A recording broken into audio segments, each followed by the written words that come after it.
Bien, nous allons donc aborder cette fois-ci le thème de l'école inclusive en lycée professionnel. J'ai invité M. Bourg, que je remercie d'être venu à notre rencontre, qui est chef du bureau de la personnalisation des parcours scolaires et de la scolarisation des élèves en situation de handicap. Je le remercie d'autant plus que c'est vraiment quelqu'un avec lequel nous avons déjà travaillé, puisque j'ai piloté, et il y avait dans ce groupe de travail 3 personnes ici présentes, le groupe de travail sur le CAP 1 an, 2 ans, 3 ans, et nous avions déjà rencontré M. Bourg, parce qu'effectivement, la problématique des élèves à besoins éducatifs particuliers et de leur accompagnement jusqu'au CAP se pose très clairement dans une optique de modularisation 1 an, 2 ans, 3 ans. Alors, durant ces déjà quasi 3 jours, vous avez évoqué à plusieurs reprises les interrogations que vous aviez concernant l'accueil des élèves à besoins éducatifs particuliers. Et donc, nous avions pensé effectivement que ce serait un thème important au vu du rôle que joue, si je puis dire, en termes d'accueil en tout cas, voire en termes de certification, les CAP tertiaires et en leur sein, les ex-CAP commerciaux vis-à-vis des élèves à besoins éducatifs particuliers. L'accueil, enfin le pourcentage d'élèves qui ont des besoins éducatifs particuliers est important en CAP. Je crois que c'est à peu près 11%, quelque chose comme ça, mais c'est en fait tous les CAP ne sont pas également concernés. Et donc, effectivement, à vous entendre, il y avait encore le témoignage de Marie dans sa classe, où sur 12 élèves, il y a 9 élèves, c'est ça, qui ont des besoins éducatifs particuliers. Et 3 élèves de SECPA, c'est ça, issus de SECPA. Donc, c'est assez caractéristique des élèves que vous accueillez. D'où l'importance, effectivement, d'échanger avec M. Bourg, parce que, vous le savez, l'école inclusive est un des objectifs importants de notre gouvernement. Et une nouvelle loi est apparue, enfin a été votée en juillet 2019 de mémoire, c'est ça ? Ouais. Et donc M. Bourg va évoquer avec vous l'école inclusive telle qu'elle se met en place désormais dans le cadre de cette loi, et puis également, je pense que vous avez pas mal d'attentes concernant les modalités d'accueil des élèves, d'accompagnement, et probablement aussi concernant les moyens de formation, des modalités de formation, cette fois-ci des enseignants, pour pouvoir travailler avec ces enfants. Je vous laisse la parole, monsieur, et encore merci beaucoup d'être venu. Alors, oui, voilà, bonjour à vous. Ben voilà, tout a été dit, donc je vais rentrer tout de suite, je crois, dans le vif du sujet. Et j'ai prévu, alors d'abord, de revenir sur certains concepts, sur certains éléments, sur certaines données, et puis dans un second temps, évidemment, vous permettre de poser des questions auxquelles j'essaierai de répondre, bien évidemment. Tout d'abord, juste pour redonner le cadre, je travaille à la DGESCO, effectivement, et j'ai en charge un bureau qui s'appelle, alors qui a évolué, son nom a évolué, il s'appelle le bureau. J'ai dit, si ça se trouve, c'est déjà plus long. Non, il s'appelle Bureau d'école inclusive, c'est beaucoup plus court et plus simple. Voilà, donc ça concerne les élèves en situation de handicap, bien évidemment, mais pas uniquement, des élèves aussi avec un PAP, des élèves malades, les élèves aussi qui relèvent de l'adaptation scolaire, donc SECPA et REA, donc ça vous connaissez, mais également des élèves qui peuvent être en centre éducatif fermé, voire détenus, ou à haut potentiel. Donc vous voyez, c'est un spectre déjà qui est assez hétérogène, comme vous pouvez le constater, mais qui reflète aussi, je pense, l'hétérogénéité que vous rencontrez vous-même sur le terrain. Voilà. Alors, pourquoi j'ai présenté ça? Pour vous montrer que, justement, les élèves à besoins éducatifs particuliers, c'est un spectre très très large et très ouvert. Je donnerai mon diaporama, donc il n'y a pas de souci. Enfin, vous pouvez prendre des photos, hein, mais je vous le transmettrai aussi. Donc j'ai articulé mon propos en 3 temps. Un premier temps déjà, revenir quand même un peu sur le concept de handicap et de besoins éducatifs particuliers, puisqu'aujourd'hui on parle davantage de ce concept-là.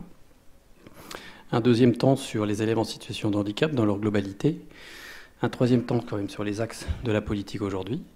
Et puis j'ai fait un focus sur les élèves que vous connaissez particulièrement, qui sont les élèves en situation de handicap dans la voie professionnelle. Alors, oula, je suis désolé. Je coupe ce truc-là, tout de suite. J'en ai coupé un, mais j'ai pas coupé le deuxième. Voilà.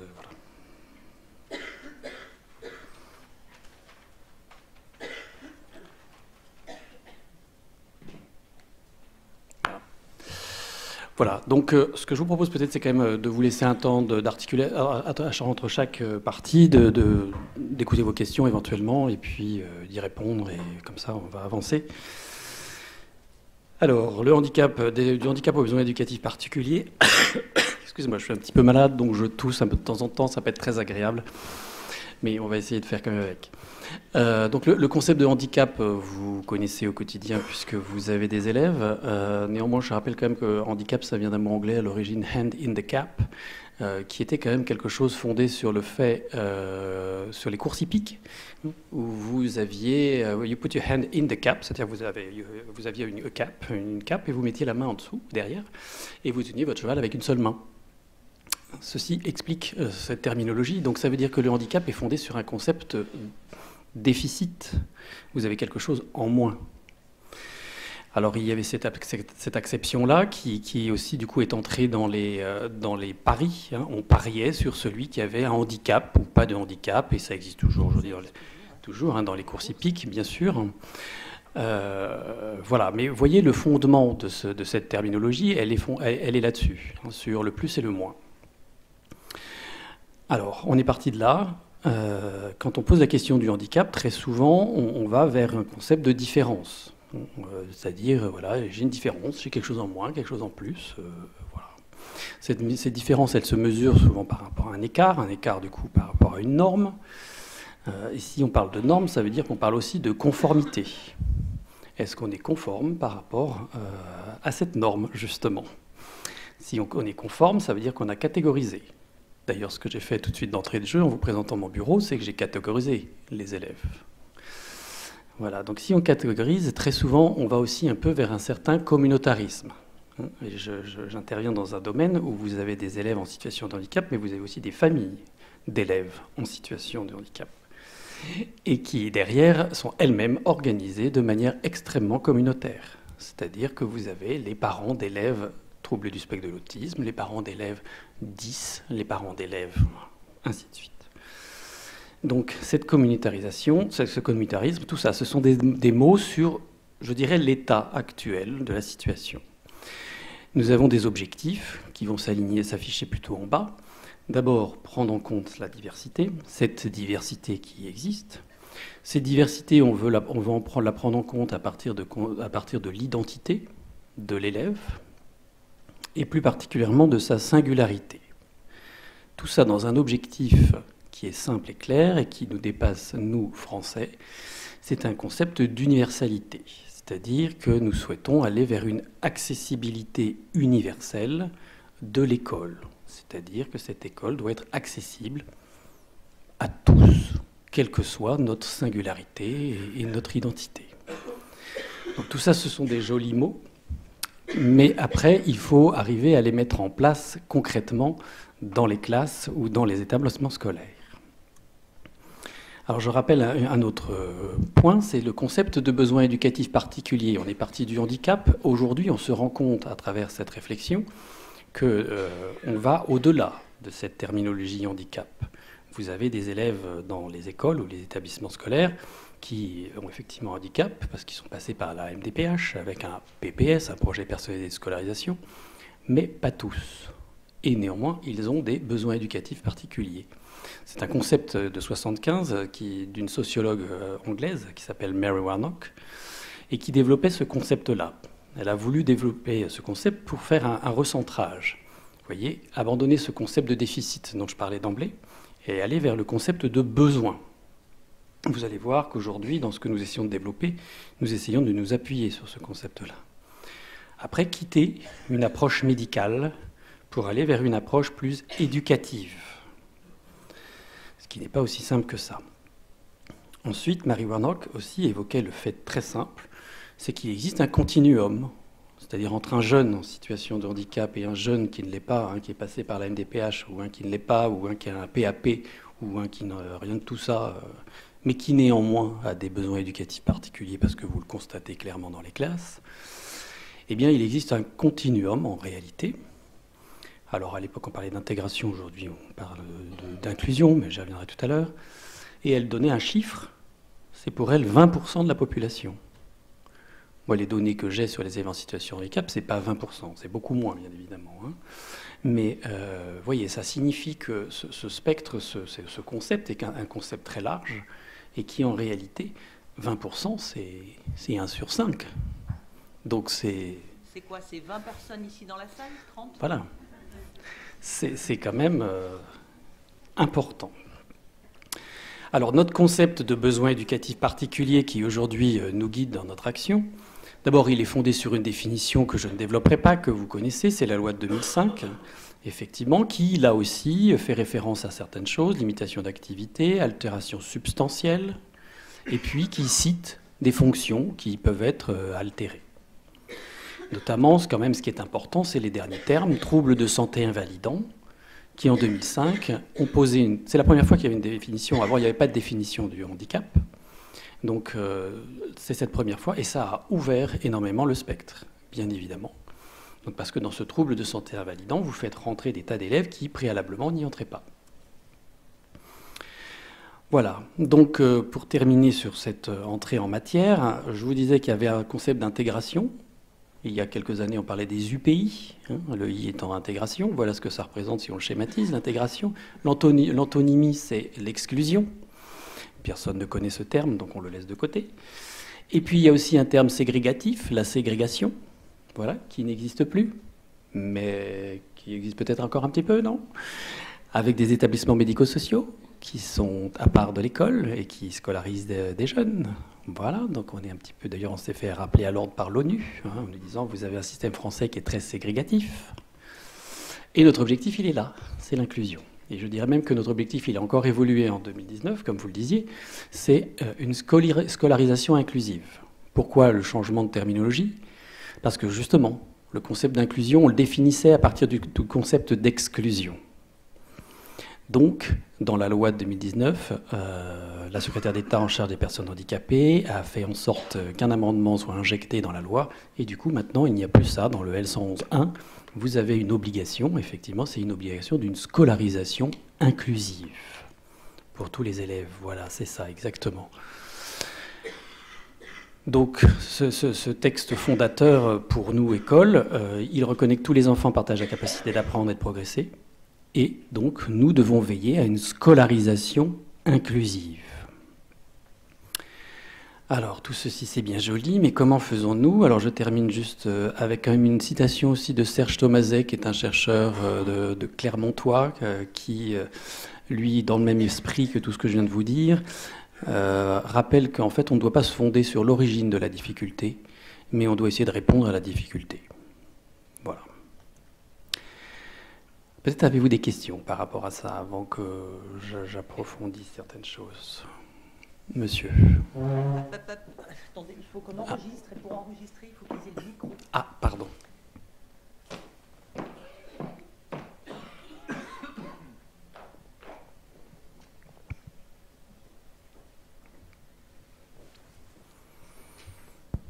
Bonjour, peut-être que j'ai pas tout compris, je ne sais pas, je pose la question quand même. On parle de scolarisation inclusive, mais si dans la classe, c'est grosse majorité d'élèves en situation de handicap, est-ce qu'on est toujours dans une situation inclusive ou on commence exclusive. À revenir vers dans le lycée une classe ségrégative? Je pose la question, merci. Oui. J'entends ce que vous dites, effectivement, le concept d'inclusion, il est fondé sur le fait qu'il y a une hétérogénéité. Vous avez vu mes petits points de toutes les couleurs. Voilà. Si finalement vous n'avez plus que des points rouges ou des points verts, bah, vous n'êtes plus dans un concept inclusif. Vous êtes forcément dans un concept d'homogénéité, alors qu'en réalité, c'est pas du tout ce qu'on veut. Bon, alors j'entends ce que vous me dites à travers ça. Je sais très bien que vous évoquiez tout à l'heure justement le fait que dans une classe de 12, vous avez 9 élèves avec un PPS, par exemple, ou 9 élèves à besoins éducatifs particuliers. Du coup, effectivement, est-ce qu'on se retrouve dans ce concept-là ou pas? J'entends. Pour l'instant, je n'ai pas de réponse plus avant sur ceci, si vous voulez, mais je suis d'accord avec vous. Il faut qu'on veille à cette hétérogénéité, clairement.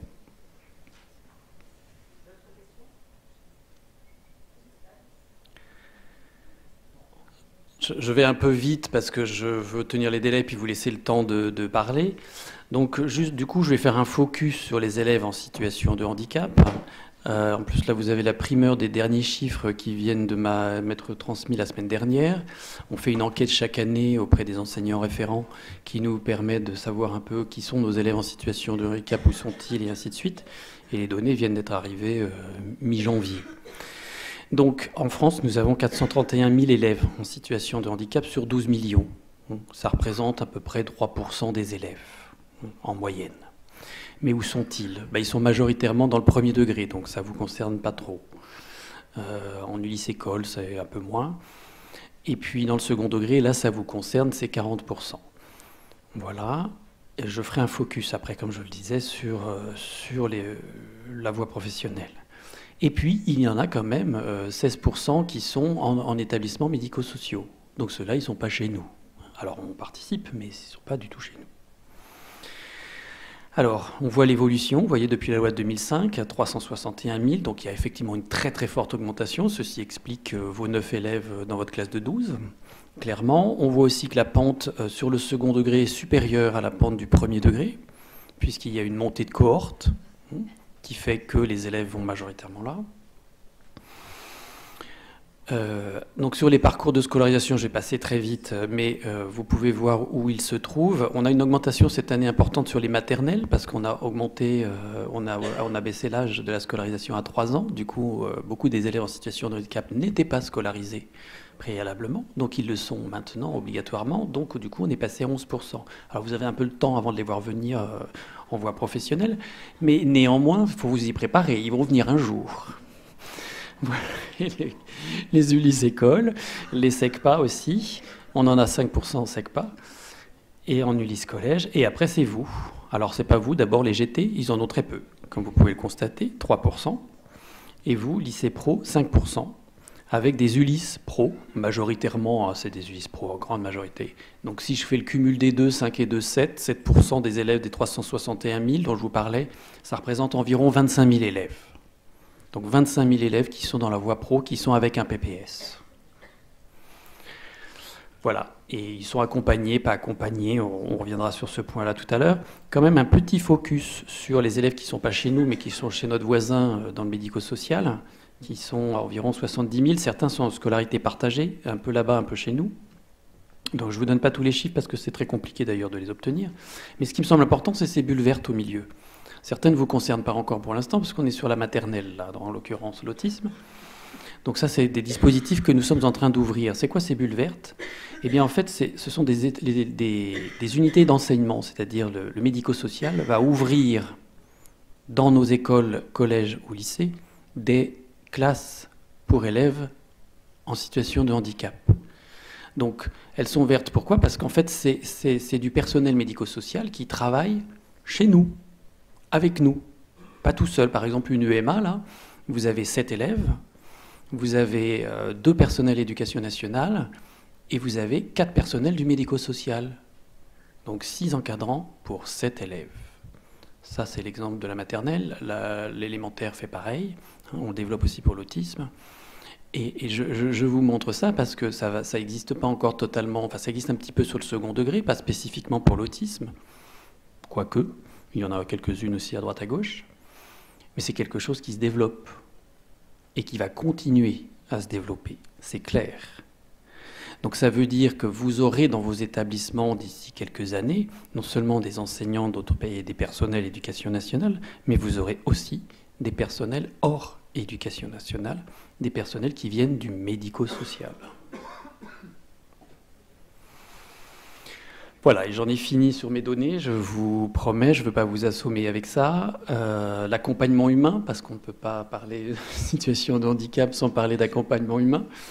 Donc vous voyez, là aussi une courbe exponentielle presque, puisqu'on est passé de 26 000 à 186 000, majoritairement sur le premier degré quand même, mais le second degré est quand même aussi bien concerné et avec une augmentation extrêmement forte. Nous sommes à 2 points chaque année. Chaque année, plus, alors là, en moyenne, c'est, vous voyez, 12%. Ce qui n'est pas sans nous poser de soucis, et vous le savez aussi, je suppose. Voilà, la répartition par type de trouble, j'ai plus que deux diapos là-dessus, pour que vous sachiez, mais vous le savez, j'imagine. Mais les élèves en situation de handicap, qui sont-ils? 38% d'élèves avec des troubles intellectuels et cognitifs, troubles du psychisme, près de 20%, et près de 20% troubles du langage et de la parole. Vous faites le cumul, 3/4. 3/4 des élèves sont avec ce profil-là. Donc souvent la représentation, c'est un élève sourd ou aveugle. Bah non, c'est 1%, 2%. Un élève en situation de handicap, c'est pas du tout ça. C'est un élève avec majoritairement des troubles des fonctions cognitives, ou les troubles du langage ou de la parole, qui derrière aussi n'est pas sans nous poser de soucis. L'autisme, vous voyez, on a aussi fait un focus, on a environ 40 000 élèves. Et pour terminer, les sous, qu'est-ce qu'on fait? Quels moyens nous mettons? Nous mettons près de 20 000 ETP, également dans le privé sous contrat. Voilà la répartition en ULIS, premier degré, second degré, vous voyez. Mais la grande part, quand même, il y a un tiers quand même qui est encore en ESMS. Voilà. ESMS, établissements sanitaires et médico-sociaux. Pardon, excusez-moi, j'utilise plein d'acronymes.